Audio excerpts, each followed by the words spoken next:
Mania, kita lihat tentang, saya akan mereview tentang video dari Bli Aderai yang berjudul dengan 10 kesalahan dalam diet yang buat menjadi diet Anda jadi gagal. Ini part 1 ya.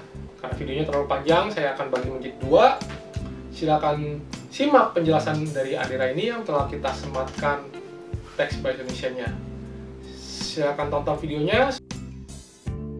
10 kesalahan yang tanpa kita sadari maupun mungkin kita pahami juga ya, ternyata kita memang masih melakukan hal tersebut sehingga akhirnya diet kita gagal dan puasa kita yang kita harapkan tujuannya terjadi yang namanya kita menggunakan lemak sebagai sumber tenaga, berat badan kita bisa turun dan sebagainya, jadi batal, nggak terjadi ya. Apa-apa saja yang kita masih lakukan, yaitu adalah ketika tanpa teman-teman sadari kita berbicara karbo. Teman-teman tahu ya, kalau kita konsumsi karbohidrat ya, ketika karbohidrat kita konsumsikan, maka otomatis gula darah kita meningkat. Ketika gula darah kita meningkat, makanya badan membuat satu kecerdasan sendiri dengan menciptakan yang namanya homeostatis atau keseimbangan dengan cara apa? Menurunkan kelebihan gula darah tadi untuk dinormalkan. Normalnya itu adalah di sekitar 90 mg per desiliter darah. Nah, itu gula darah kita yang normal kira-kira segitu. Siapa yang menurunkan? Yaitu adalah tentu pankreas kita memproduksi hormon namanya insulin. Nah, jadi kehadiran insulin karena kita mengkonsumsikan karbohidrat, makanya proses pembakaran lemak tidak terjadi. Jadi selama insulin hadir, berarti fat burning tidak terjadi. Paham ya teman-teman sekalian? Nah, sekarang pada saat kita berpuasa atau pada saat kita diet, ingin menurunkan berat badan. Ini kita ngomonginnya mistake yang berhubungannya dengan fat loss ya, biar nggak salah ya nanti ya. Mayoritas lah kalau teman-teman tahu ya. Adalah tadi, ternyata tanpa kita sadari karbonya masih ada masuk. Masuknya dari mana teman-teman sekalian? Nomor 1 yang paling sering terjadi adalah karbohidrat yang tersembunyi teman-teman. Tersembunyi datangnya dari mana? Bisa dari minuman, bisa dari kondimen, yaitu adalah apa? Misalnya dari saus, ya dari teman-teman yang lakukan. Jadi itu ada gula di sana. Dari minuman ternyata ada. Kadang-kadang, oh ya madu bagus ya bagus, tapi pada saat dimana kita konsumsikan otomatis gula darah kita meningkat, insulin hadir, akhirnya yang pada saat tadi kita puasanya jadi batal. Kenapa? Gara-gara akhirnya badan sudah tidak menggunakan lemak lagi sebagai sumber tenaga. Kenapa? Karena pada saat itu karbonya masuk. Nah, jadi nomor 1 adalah karbo masuk bisa karena pada saat kita lagi puasa, waktunya kita berpuasa. Karena puasa di sini bukan dry fasting ya teman-teman ya. Kalau dry fasting lain cerita, itu udah pasti mudah.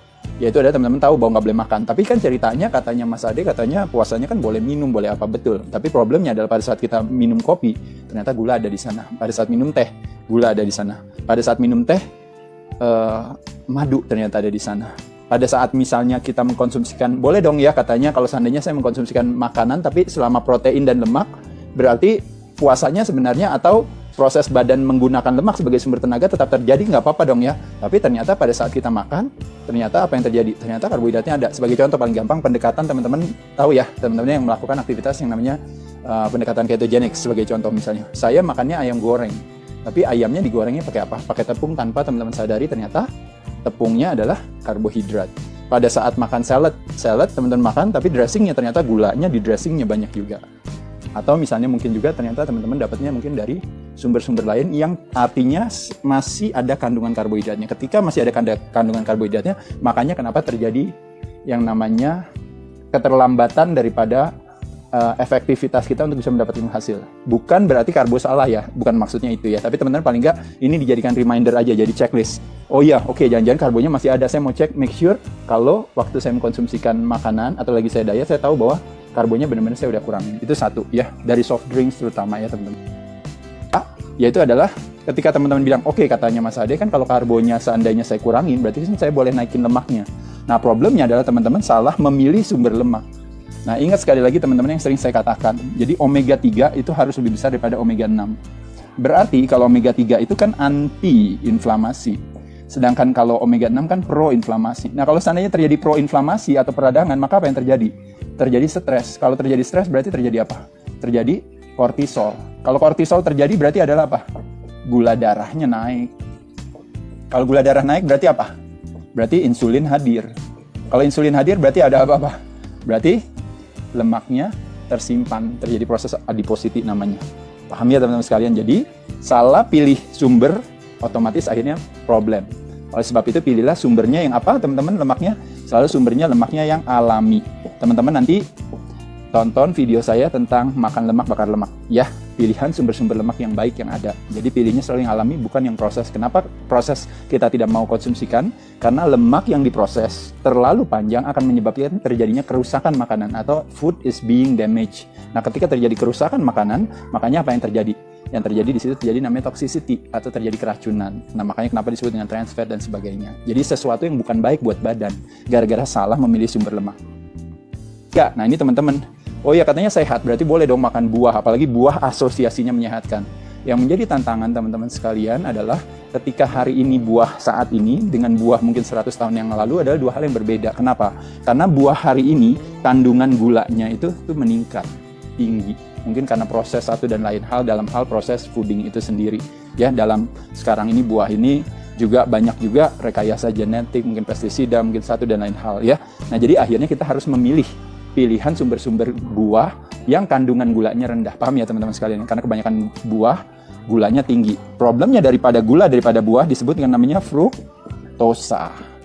Nah, fruktosa itu hanya bisa metabolize through yang namanya liver. Nggak bisa di otot. Jadi kalau kelebihan makannya, sedangkan liver kita cuma punya 3 pound. 3 pound itu nggak sampai 1,5 kilo. Kebanyakan konsumsi gula, apalagi teman-teman minumnya kadang-kadang jusnya juga berlebihan dan sebagainya. Nah, pada saat itu otomatis kelebihan itu akan disimpan dalam sel lemak. Makanya kenapa terjadi namanya fatty liver dan sebagainya. Paham ya teman-teman sekalian? Jadi hati-hati ya sama kelebihan buah. Kalau orang tanya, bolehnya buah berarti kapan dong? Buah bisa dikonsumsikan misalnya kalau teman-teman latihan sore hari, teman-teman boleh konsumsi buah sebelum latihan. Kenapa? Karena pada saat waktu kita latihan, kita langsung pakai sumber tenaganya. Salah satu yang awal, gulanya datangnya dari liver. Ya, itu boleh. Ya.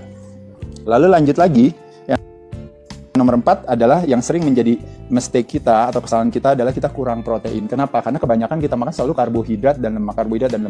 Kadang-kadang di satu sisi, sebagai contoh misalnya pendekatan kita plant-based diet. Bener ya, teman-teman, bagus dong. Plant-based artinya sumbernya udah baik, udah bagus. Tapi yang teman-teman lakukan ternyata karbohidratnya kebanyakan gara-gara teman makannya apa? Makannya kebanyakan biasanya nanti daging-dagingan, tapi dibuatnya dari sumber karbohidrat juga, ya kan?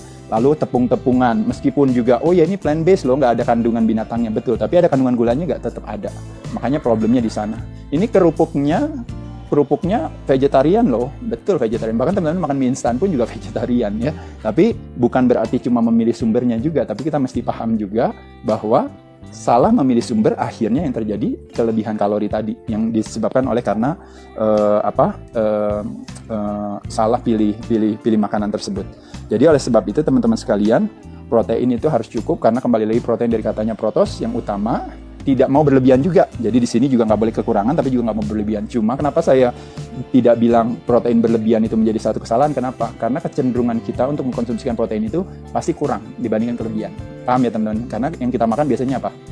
Biasanya selalu kombinasi karbohidrat dan lemak yang buruk.